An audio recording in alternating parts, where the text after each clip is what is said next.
Early on the first day of the week, while it was still dark, Mary Magdalene went to the tomb and saw that the stone had been removed from the entrance.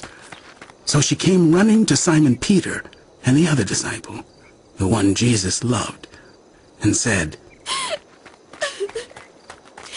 "They have taken the Lord out of the tomb, and we don't know where they have put him."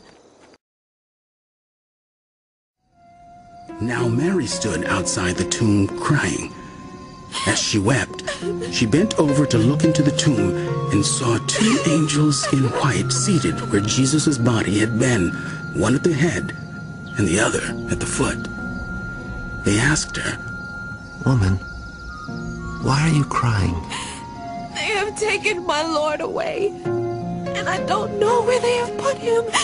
At this, she turned around and saw Jesus standing there, but she did not realize that it was Jesus.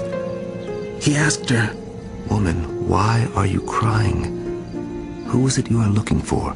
Thinking he was the gardener, she said, "Sir, if you have carried him away, tell me where you have put him, and I will get him."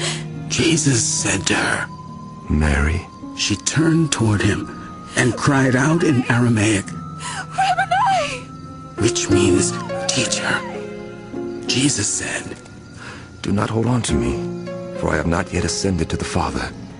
Go instead to my brothers and tell them, I am ascending to my Father and your Father, to my God and your God." Mary Magdalene went to the disciples with the news. "I have seen the Lord." And she told them that he had said these things to her.